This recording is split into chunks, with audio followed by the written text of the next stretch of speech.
All right. Good evening, everybody.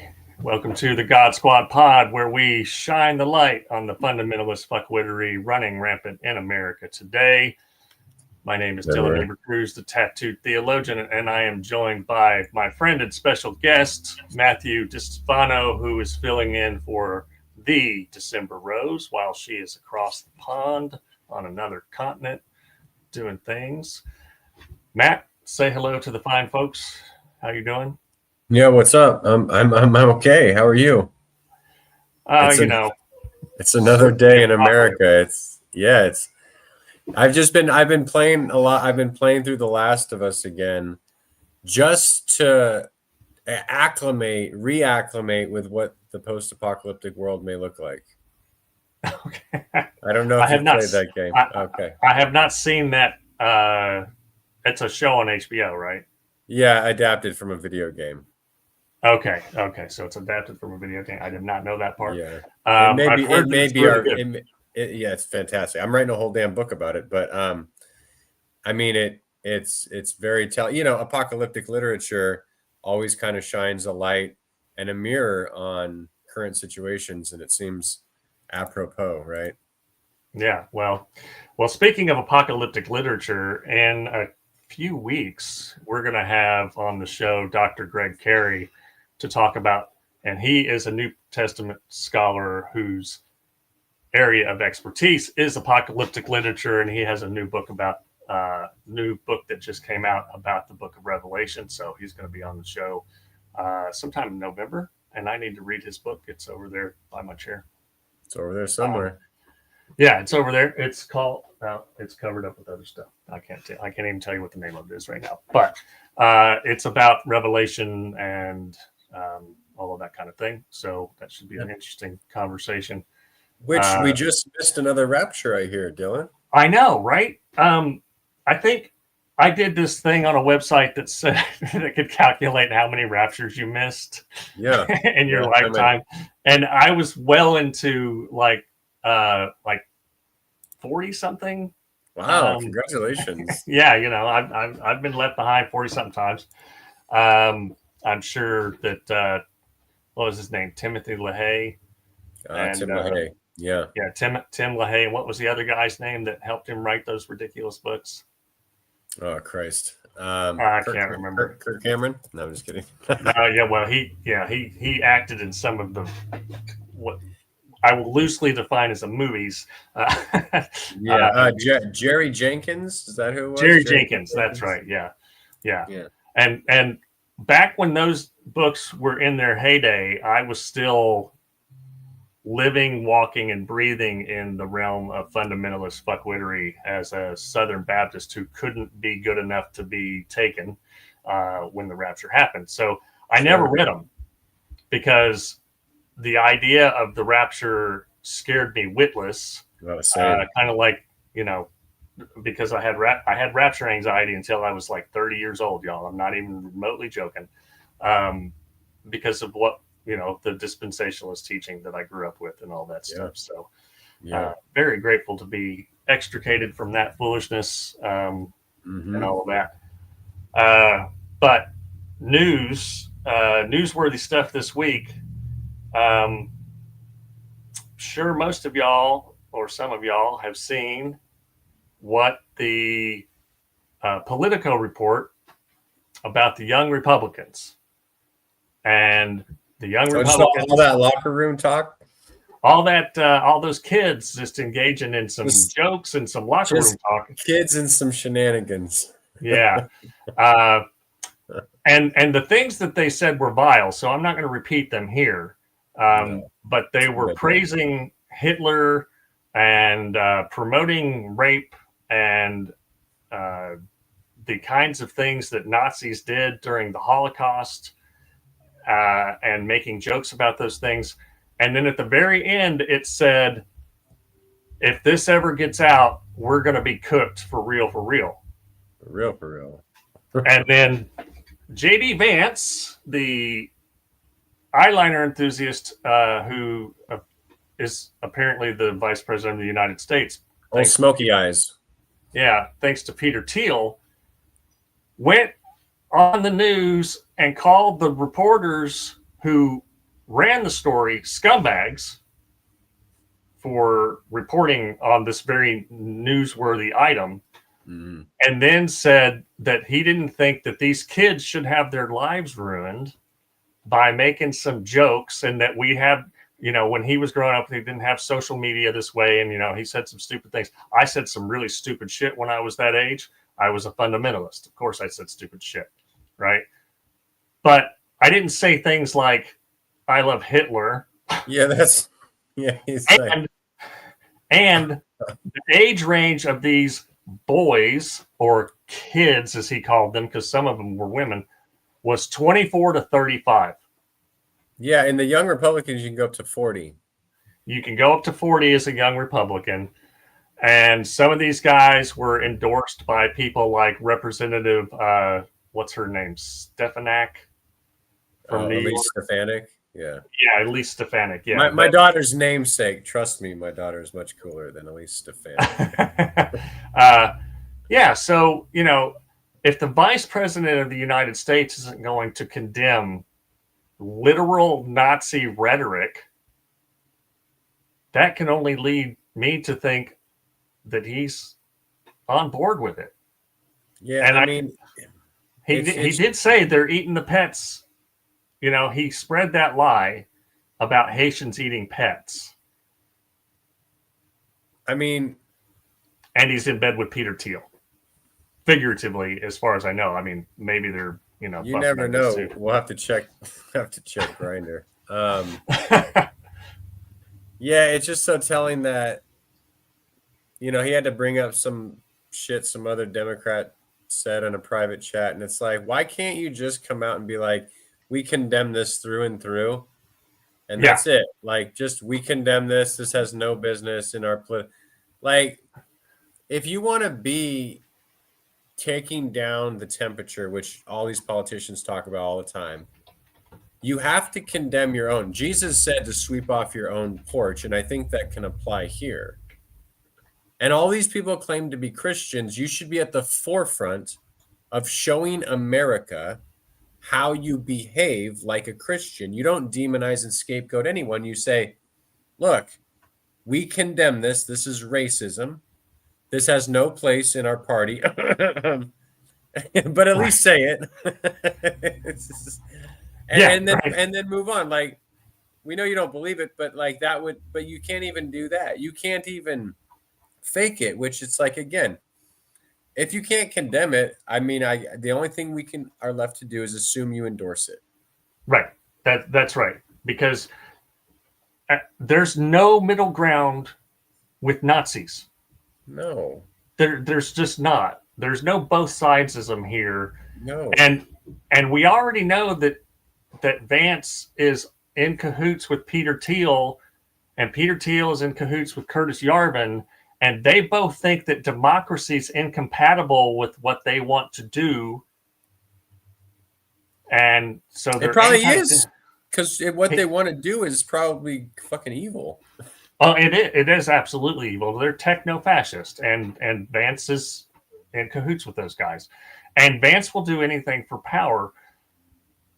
I can't imagine what it must be like for his wife, who is Indian, and his children, who are biracial. I mean, how do you come home to a man that says they're eating the pets because they're immigrants and they're black, and so therefore we don't like them, so they're eating the pets, and then just refuses to condemn the Nazi rhetoric and try to gaslight people into thinking, oh, kids will be kids. Right. When I was 22, I looked really young. And one time after I got out of the Marine Corps, I was playing a pickup game of basketball at my old high school in their new gym. And this guy said, "Let the kid try to dunk one," looking at me. And I was like, dude, I'm not a kid. I'm a former Marine. I just look young, right? So at 24, I was definitely pissed off if somebody called me a kid.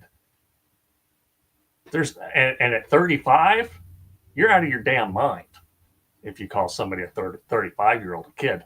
Methuselah, you're just trying to he's just trying to wash it, whitewash it, whatever the thing is that's gonna. And Elaine brought up on a comment, never ever admit wrongdoing. That's their MO. But that again runs counter to the first, like Theology 101, Christianity 101. You must repent, right? Like the Christians can't, you have to repent. You have to repent. You have to change your mind. You have to repent of your sins. But when it comes down to it, they don't do it. Like, why can't you, repent of your racism? No, we never want to talk about that. Right. Repent of your homophobia. We don't want to talk about that. It's pretty clear to me that Vance is wildly racist. Has to be. And it's not beyond the pale for wildly racist people to be in relationship with people of color. People of color can be involved in white supremacy too and racism. Absolutely. So he can't play the "my wife is a person of color" card. Well, they still try to do that. I got a black friend.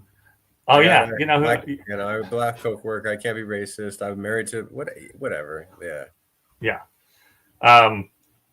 And this comes in the same week that the current regime honored a vile racist with the Presidential Medal of Freedom, and in the same week that in Republican Representative Dave Taylor's office, a staffer had a picture of an American flag with a swastika drawn into it on his board, on his pegboard behind him, and it was seen on a Zoom meeting. On a Zoom call. Yeah. And the guy's name was Angelo Elia. And of course, Dave Taylor is saying that this doesn't have anything to do with me. You hired him, man. I mean, did you not vet this person at all? And then also this week, what was his name? I can't have my phone turned on during these things because my Bluetooth gets all wonky. But there was a prominent right-wing lawyer whose name is something like Mike Davis. I think it's Mike Davis. Maybe fact check me on this, people. Who tweeted that Hakeem Jeffries was George Soros's house slave. What? Because Hakeem Jeffries had posted something. I think it was about the shutdown or something like that. And then I learned today that this guy was formerly a law clerk for Supreme Court Justice Gorsuch. So, and he runs a far-right law nonprofit to try to fight against "quote unquote" lawfare against Trump and his cronies. So This is major Republican people all this week spouting vile, horrible, racist things. And then they're mad when we say, "Oh, you can't call them fascists. You can't say they're Nazis." And they're like, "Well, what do you want us to call them when they're like, oh, praising?" I like to call them Shitler when they're praising Shitler. And fucking, like, what do you want us to call them? What do you want to be called if you can't even? And I'm not saying all conservative people are engaged in this, but you then be on the forefront of condemning it. That's the thing. That's the point right there. It's like if it's your people, your camp, your tent, whatever your tent is, and someone's acting so out of bounds that you don't like it, don't wait for us to call it out. You be the first to call it out when it's your fucking team. Like, let's at least start there. If you hate it, then be the loudest. Yeah, it was a guy named Mike Davis, and he put it on Twitter, and I'm looking at it right now. It's still up as of 8/16, and he tweeted it on the 14th, and it was about Hakeem Jeffries posting about the young Republicans who were endorsed by Stefanik and Mike Lawler. And Mike Davis said George Soros's house slave. So in one tweet, he managed to throw in an anti-Semitic trope about George Soros, who is Jewish. When in doubt. And a white supremacist trope about Hakeem Jeffries being a house slave. Now, I have some issues with Hakeem Jeffries, like I do with most politicians. None of them have anything to do with his race and ethnicity. Of course, they have to do with him being a corporate Democrat who refuses to endorse Mamdani for mayor in New York. So this is today's GOP. They're saying the quiet part out loud a lot now, and then trying to pretend that that's not what they're doing. I had somebody today tell me that I was going to be judged harshly because I called Charlie Kirk a racist. Telling the truth is not judgment. I didn't condemn the man to hell. I said he was a racist. I don't get why we have to change out what we say about someone. For how long do we have to do that? Because we make jokes about people who have died. Right. I need that like I need a hole in the head. There's jokes about Abraham Lincoln dying. He was a president, for fuck's sake. And people make jokes about the play, and people make jokes about. So does enough time have to pass before we can make jokes about Charlie Kirk? I'm not saying you should. Right. But like, not even jokes, or just you just quote the man and you get fired. You can literally be in America in 2025 and just quote Charlie Kirk and get fired from your job. Right. But meanwhile, the young Republicans are supposed to be, that they're their young kids. You were just too young and you shouldn't have said that. One of them's 35. I'm 43 and I'm an old man. So what are we talking about? Right. So, but you can't condemn Charlie Kirk's racism, or you can get fired or have your visa revoked, because they've done that with some people already in these United States. But if they shout brazen Nazi rhetoric, which Kirk was a proponent of the Great Replacement theory, which is white supremacist horseshit, that's fine. It's just kids being kids. Get out of here with that bullshit. But on a somewhat lighter note, news-wise, a Milwaukee Brewers fan has lost her job and her position as at something with Make-A-Wish Foundation and wherever she lives, I think Milwaukee, because she was recorded saying, "We need to call ICE on an LA Dodgers fan in the stadium who I watched the video. He was kind of being annoying and obnoxious, and he's a Mexican American. He's also a veteran. He was born in the United States. And she started spouting off at the mouth at him and saying that real men drink beer. And he was, a Dodgers fan amongst a bunch of Brewers fans in Milwaukee, saying, "Why y'all so quiet? Why y'all so quiet?" And then she said, tapping somebody on the shoulder, "We should call ICE." And she lost her job. So, sucks to be you. Sucks to suck.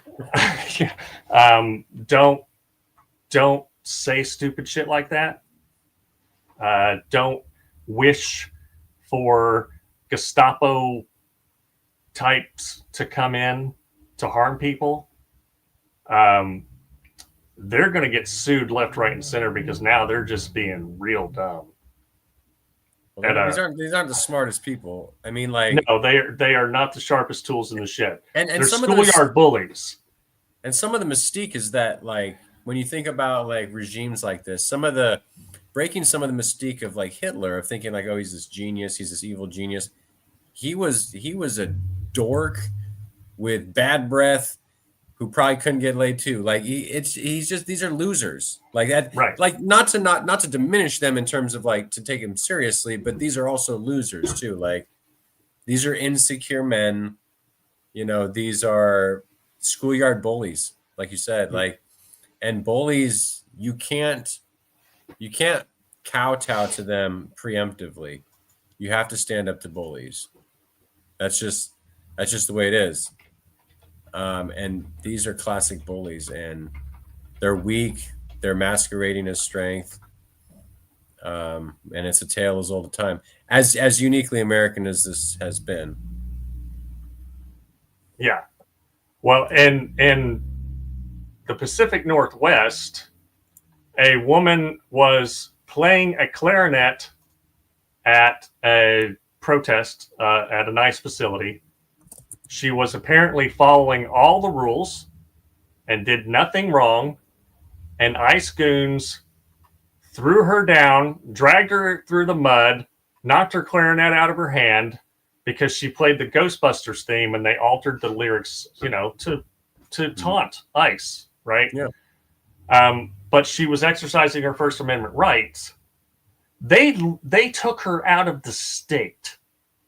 They crossed state lines with her and she wasn't allowed to call her family. Nobody knew where the fuck she was.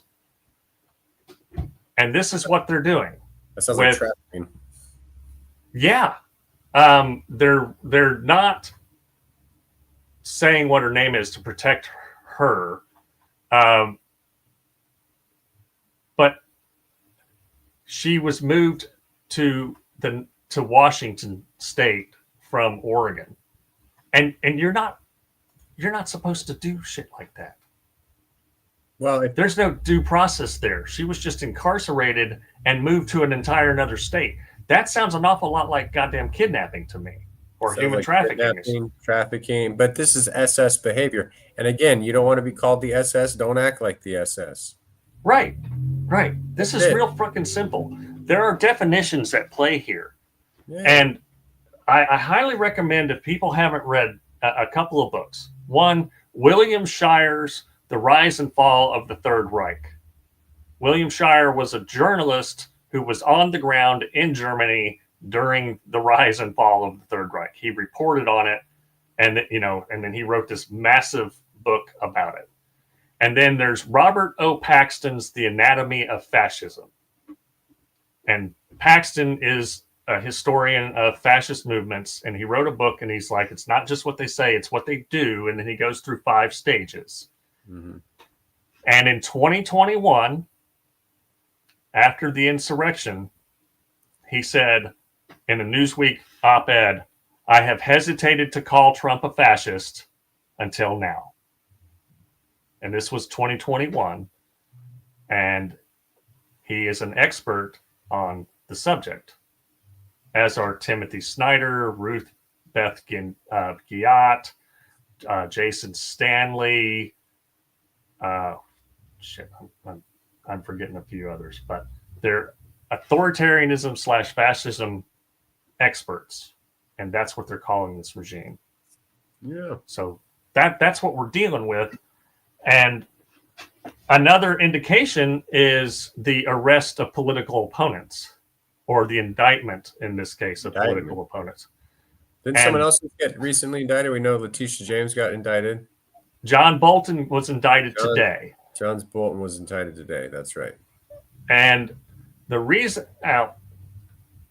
many years ago, during the neoconservative movement with Bush, the younger Bush, I watched a video of John Bolton literally frothing at the mouth and shouting at the UN about how the United States was going to do whatever the fuck it wanted to do because America's so great and this and that and the other thing. So John Bolton is not a good person, but that's not the point here.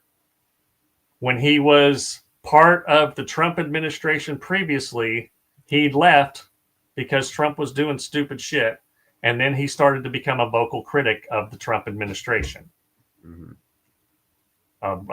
A broken clock is right twice a day, right? That kind of thing. And because Bolton was a vocal critic, he's now been indicted for having classified materials and sharing classified materials by the president. The irony is juicy. Who had countless boxes. Remember that?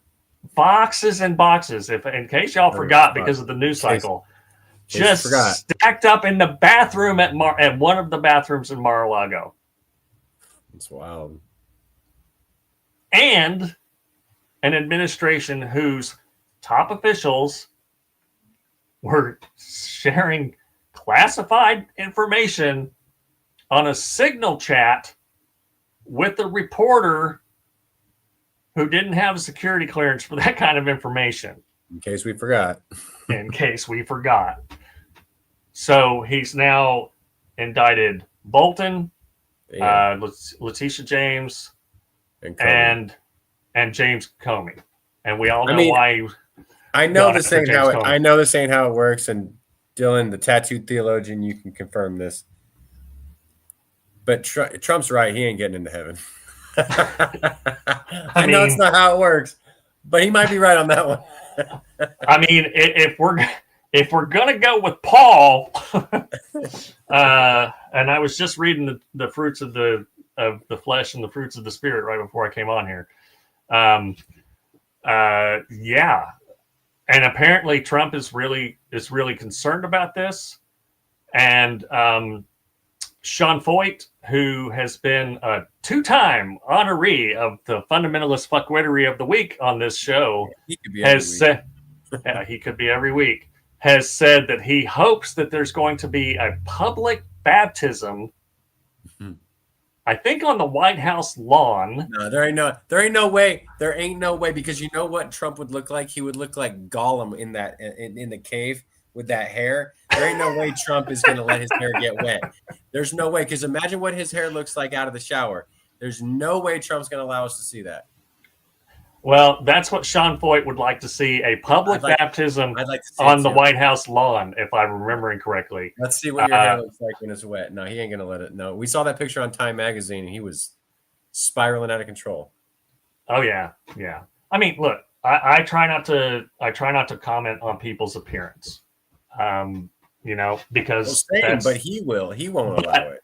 I will call him Mango Mussolini because he wears a lot of whatever that is, spray tan or whatever. That's a choice that he's making. That's not a physical characteristic that he can't control. The man is 79 years old, right? And he looks like how he lived to be 79 is a mystery to me, given what he's done to his body. Steaks and McDonald's.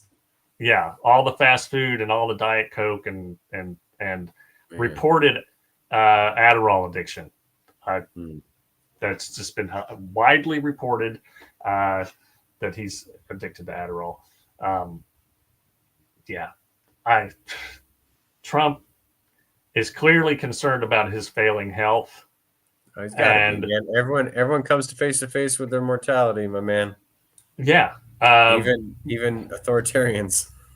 Even authoritarians. And here's a fun fact for all the fascist loving people out there. Fascist movements always collapse eventually. Authoritarianism, fascism, it always collapses eventually. It's just a matter of time. Yeah. It's not sustainable. You and I know this as permaculturists, and I've said that before. Right. It's not sustainable. Yeah, it's not sustainable. And one final news item before we get to this week's representative of fundamentalist fuckwittery. Before the fuckwittery, though, I do have good news, or I can wait till after. Okay, remind me. Yeah, I will. Yeah, let's do it after, because then I've got the faith in action too. So which dovetails. But so they're going to be doing a live fire exercise at Camp Pendleton. Oh, I saw that. And the initial reporting was that the regime was going to close portions of I-5 between San Diego and LA, because that's where Camp Pendleton is. It's kind of midway between. When I was in boot camp, we start off at MCRD San Diego for the first month, and then you go for a month up to Camp Pendleton for weapons training and field training and all that stuff, and then you go back down to MCRD San Diego. So I had to make that trip, up the coast there to get to Pendleton, and it's for the Marine Corps' birthday, but there just happened to be holding it on October 18th. And it was initially reported that they were going to be shooting missiles. Live missiles. Now, the Marine Corps birthday, as everybody knows, well, as I know anyway, because I was one of those people, is November the 10th. Tun Tavern, Philadelphia, 1775, November 10th is when the Marine Corps came to be, according to the Marine Corps history that we all learned in boot camp back in the day. October 18th in these United States of America in 2025 is the next round of the No Kings protest, which there were gazillions of people in California protesting the regime last time. Mm-hmm. So this seems highly calculated to coincide with that and maybe try to Gavin Newsom called it a ridiculous show of force. The Marine Corps is saying that it's a demonstration of how we protect the homeland with a capital H, which y'all go read the William Shire book, because homeland, fatherland, there's not a lot of distinction there for me, and the rhetoric, especially when you capitalize it like that. It's just weird. And I'm not sure if it said that the Marine Corps put that press release out, but I don't know. Maybe Hegseth sent it to them to because Pete Hegseth is all about controlling the narrative. He's a white supremacist through and through. Oh my God, he's such a white supremacist.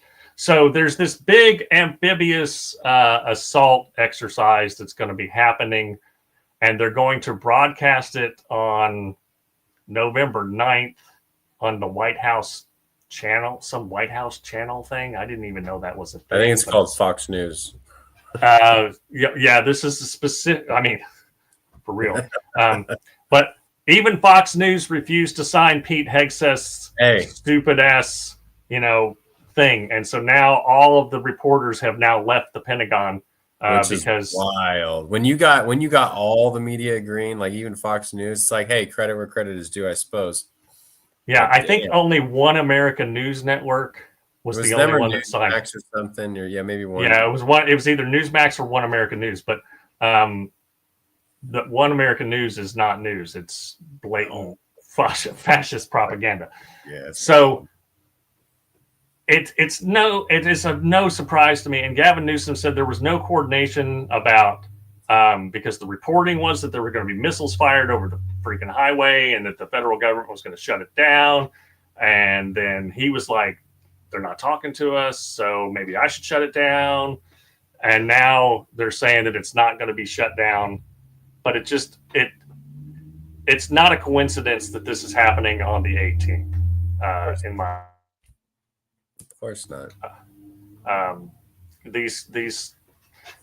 These clowns and this cacostocracy of fascists want us to be cowed into submission, and I hope that that's not what's happening.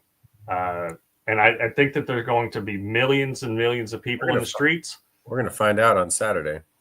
I would caution anybody to not sign up to a website. Yeah. Just go. If you're going to go, maybe turn your phone off, because now they're tracking people. Dress in black, put a hat on. Don't. If you have green hair, pink hair, maybe put a hoodie on. Dye your hair brown or like regular color. Yeah, because they really are concerned about people's hair color. Well, no, I mean, I think from all the people that do protests, like, be ambiguous is what I'm saying. Like, don't stand out. I don't mean regular, like, you know what I mean? I'm not normalizing whatever, but I mean, like, be ambiguous. You don't got to be bragging about it. Don't tell everyone you're going to the thing, you know? Yeah. Be smart about it. I don't know why the fascists are so concerned about people dyeing their hair. I really don't. Because they're all insecure. Donald Trump dyes his whole body. They're all so insecure. It's so obvious that they care. That's why people care about, trans athletes and this and that. They're so insecure with their own shit. They got to lash out at what they think is an easy target. Oh, yeah. Yeah, that's true. They're all a bunch of fucking cowards, man.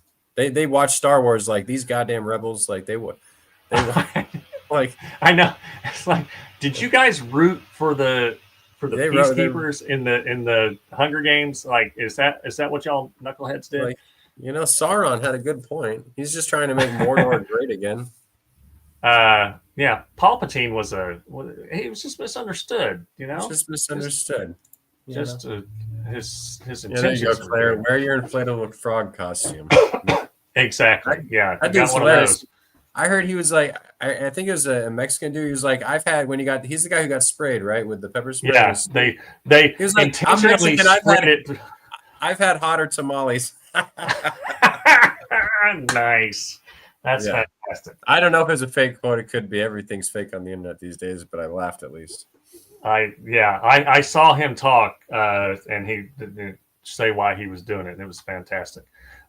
Okay. So without further ado, we're going to talk about this week's representative for fundamentalist fuckwittery in these United States of America. And this week, the fundamentalist fuckwittery is brought to you by Marvin Olasky. And I hope I'm saying your name right, Marvin. I don't mean to be disrespectful. I'm not. Olasky. He has just been named the editor-in-chief of Christianity Today, which is a major Christian evangelical publication in America. So it's very influential in evangelical circles. The problem is that Olasky has some pretty extreme views. He has been influenced by Christian Reconstructionism, which, for those who don't know, you might want to Google R.J. Rushdoony and the theonomist view, of which Doug Wilson and Gary DeMar and people like that have been propounding for a while now. And it used to be the lunatic fringe of right-wing Christianity. But it's becoming more and more mainstream. Now, I did read that Marvin Olasky had criticized Christian Reconstructionism, but in 2011, his magazine, World Magazine, where he was the editor-in-chief for a very long time, which was a right-wing Christian magazine, and he is a journalist who believes in doing journalism through a biblical worldview, whatever the hell that means. They sponsored a Christian reconstructionist event. So he's got his fingers in some places that they don't belong. Because Christian reconstructionism, they believe that slavery should come back. They believe that people should literally be stoned to death in the public sphere because they believe in the literal and liberal application of Mosaic law, calling it God's law, and therefore it should be everybody's law too. Mm-hmm. This is very fringe stuff, and people like Doug Wilson and Pete Hegseth are heavily influenced by this. Now,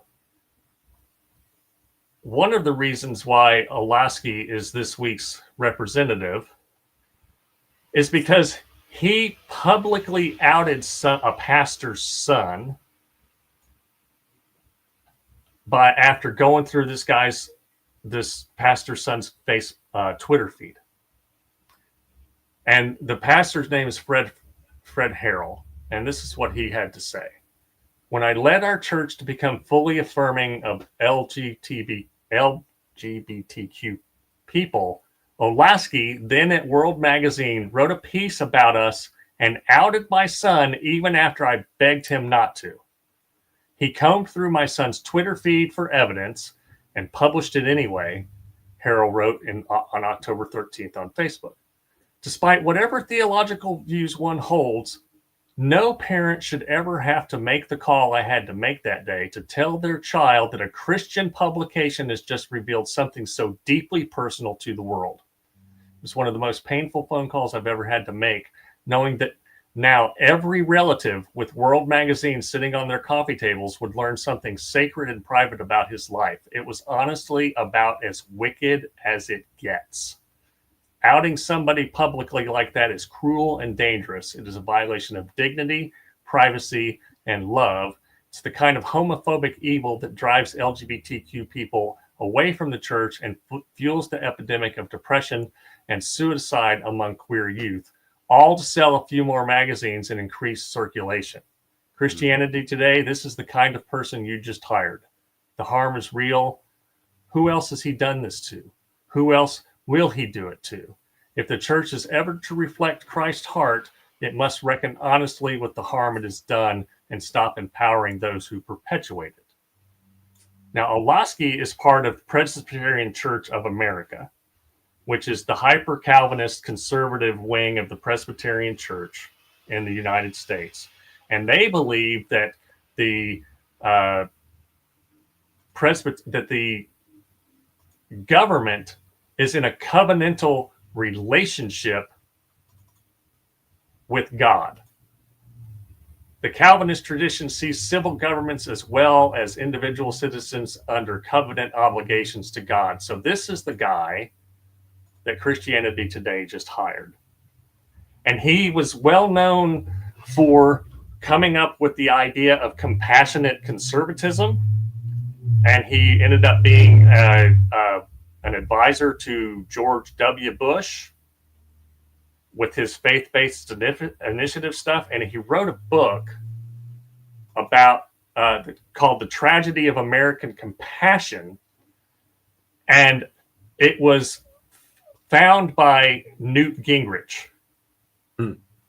And look at, if y'all are young and you don't remember what the 90s were like with Newt Gingrich as the radical right-wing Republican obstructionist and person who served his wife divorce papers because he was cheating on her while his wife had cancer.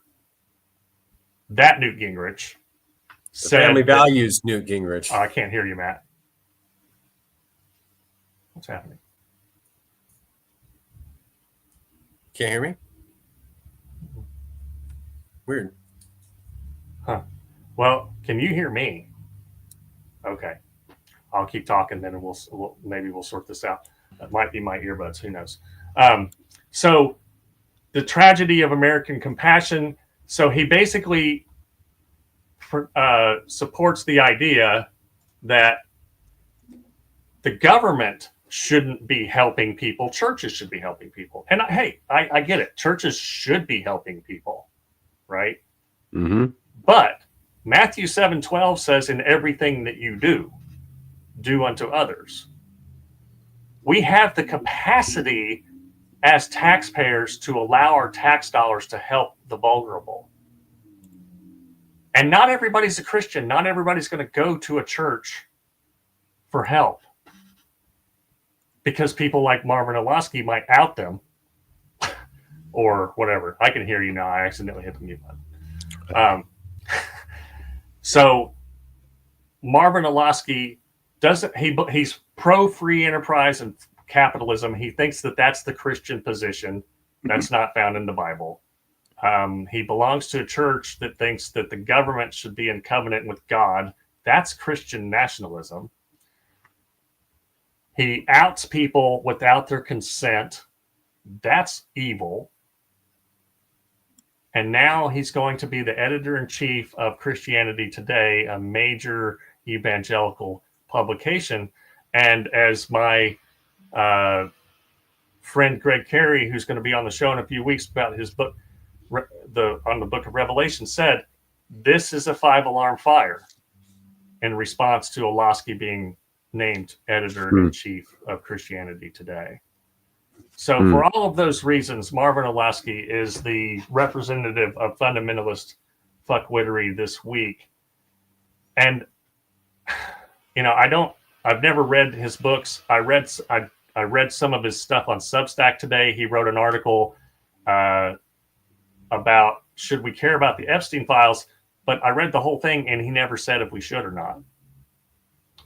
And the one thing I will give him credit for is that he wrote in the World magazine that Trump was unfit for leadership back in 2016.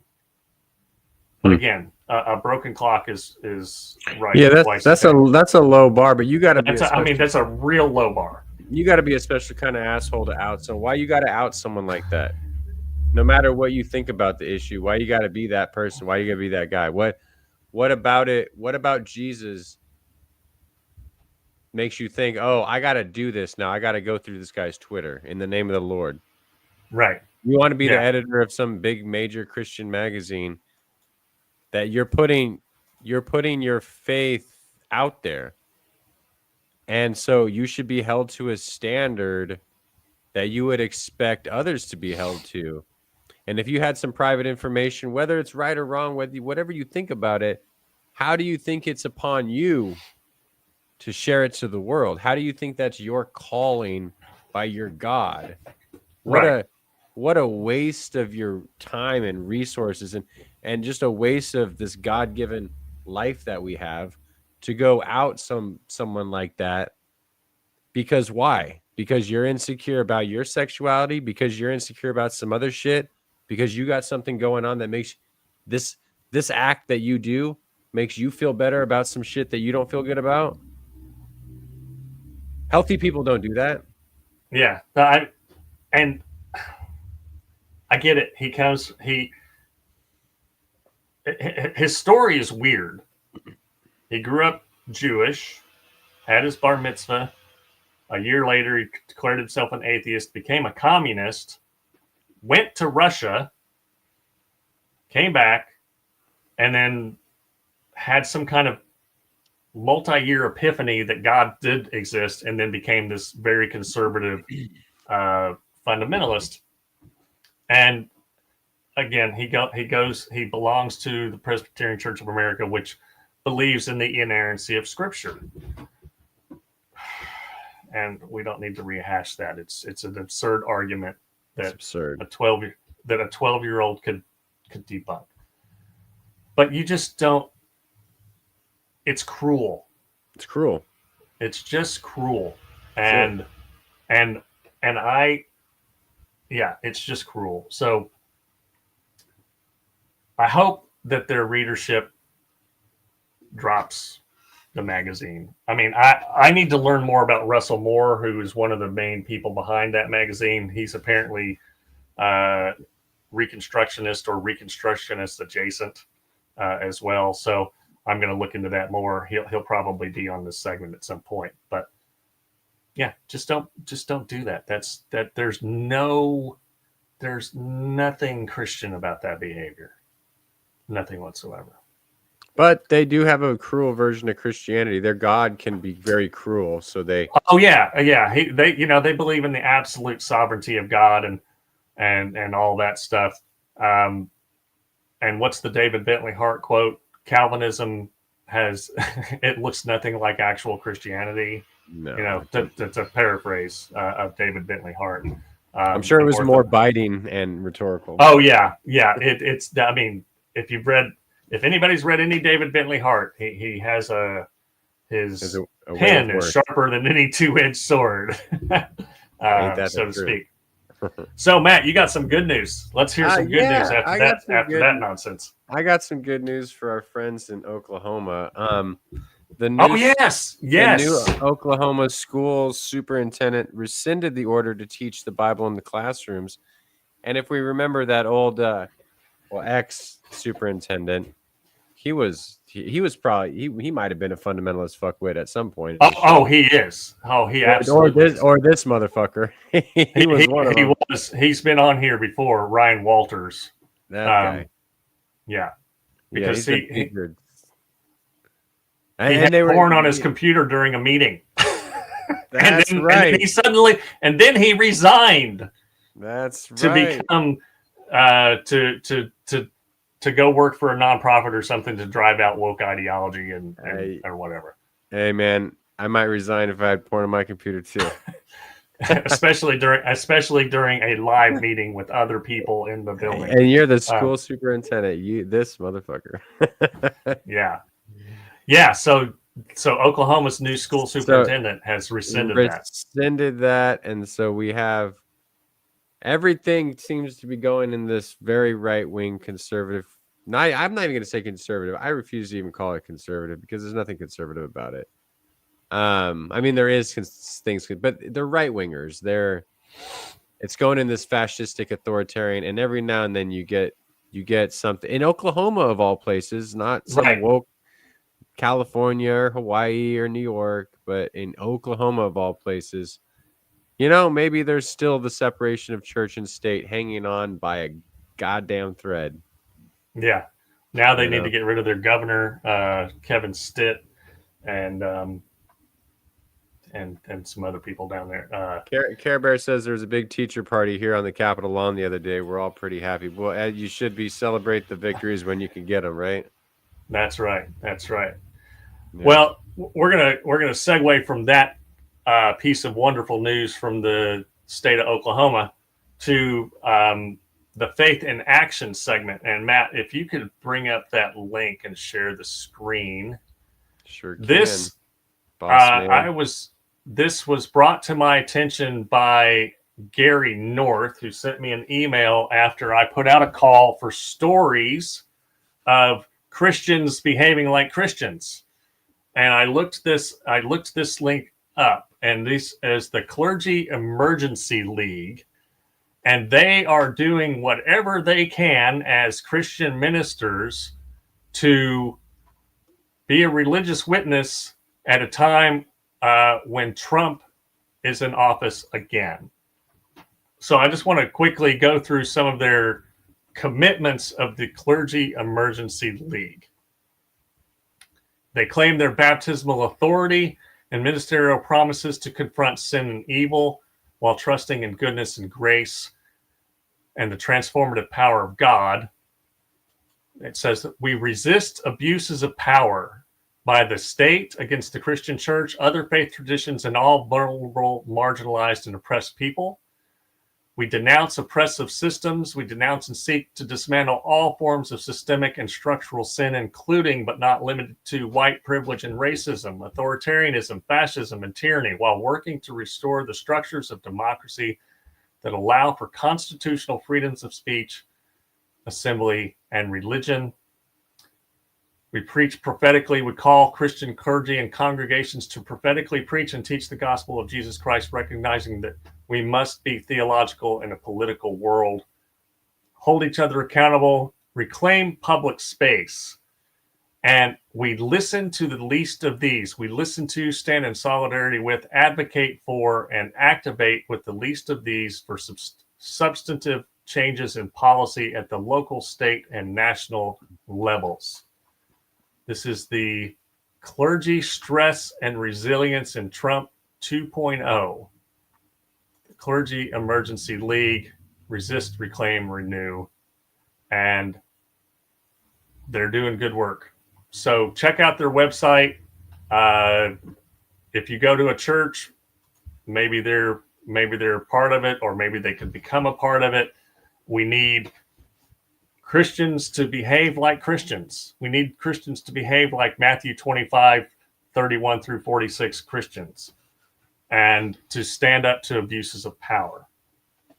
So I want to thank the Clergy Emergency League for being faithful and prophetic and doing the work right now when it's very especially needed.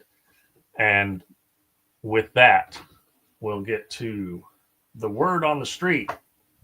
The word on the street this week comes from the book The Nonviolent Atonement by Mennonite scholar J. Denny Weaver.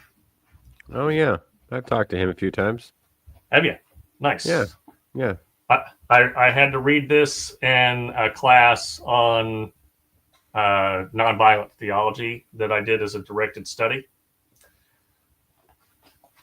This comes from page 95, if you're keeping score at home. It says, if rejection of, and I'm reading, this is the word on the street this week because of specifically what's happening on Saturday with the No Kings. If rejection of violence is genuinely a concern, then the place to begin envisioning and articulating a Christology for the church committed to nonviolence is not Christendom's formulas developed after the church had come to accommodate the sword and after it had come to identify the course of its affairs and God's providence with the cause of the Roman Empire. Rather, the theological beginning point for a Christology that makes clear Jesus' rejection of the sword is the New Testament narrative of Jesus.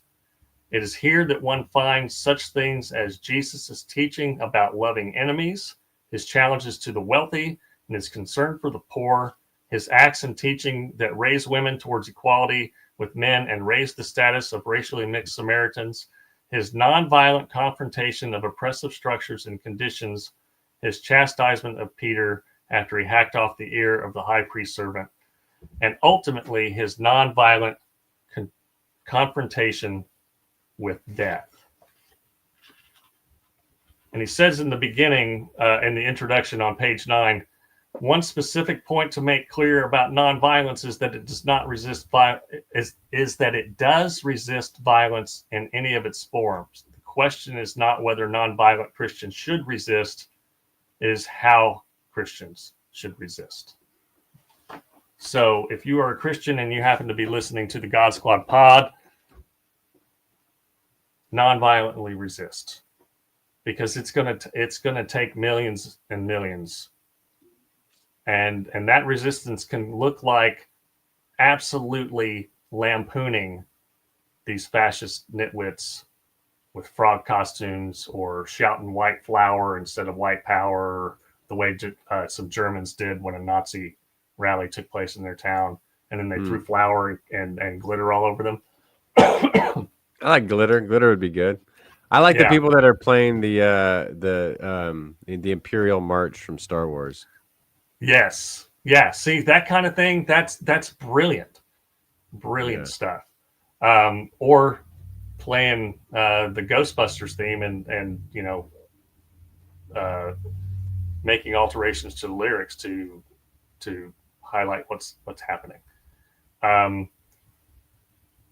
learned about nonviolence from Dr. King and from the New Testament and from Gandhi.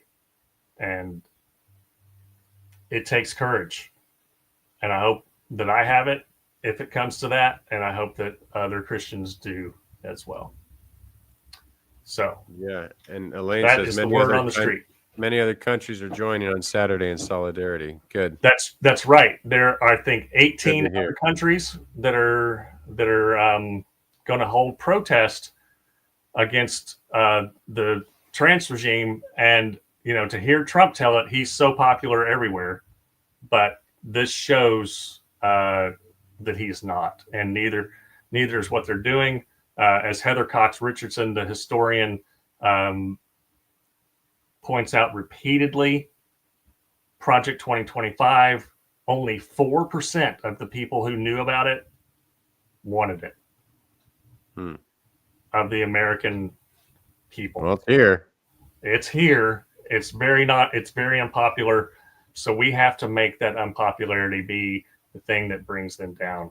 And we have to do it non-violently, because violence just begets more violence.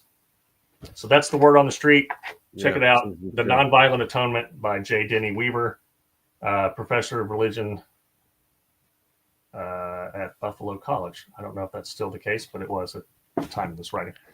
Yeah, and a good Girardian scholar. Oh, is he? Okay. I didn't know that. Yeah. Good to know. Well, folks, that is our show. Please like, subscribe, and share. And if you have a story about a Christian doing good Christian things, send me an email, DylanNeighborCruz@gmail.com. You can look up how to spell my name on Facebook or whatever. I'd love to hear it. And like, subscribe, and share, and all that sort of thing. Get the word out. We need to add our voice to the other voices to make sure that this kind of message is being heard, to kind of tip the scales the other way. Matt, any last words, my friend, for this evening anyway? Yeah, no, I mean, thank you for having me once again. And I guess I'll be back next week before the incomparable December Rose comes back. I can't even remember what day she's coming back, but yeah, I got one more Thursday here, and I got one more on Tell Me Everything next Wednesday, so long as the schedule doesn't get tweaked. And yeah, just check me out on Heretic Happy Hour, and you know where to find me. That's right. And pick up Letters from the Shire, Matt's brand new book, if you are a Tolkien fan. Yeah, even if you're not, you can learn something. Even if you're not, you'll learn something. Yeah. Right. Thanks, John. Thanks, Elaine, Claire, Care Bear, Lisa, everyone tuning in. Appreciate y'all. Appreciate y'all. Thank you very much. And we will see you next week. Same bat time, same bat channel, and all that sort of thing. Peace, love, and chicken grease, as December would say. That's what they say. All right.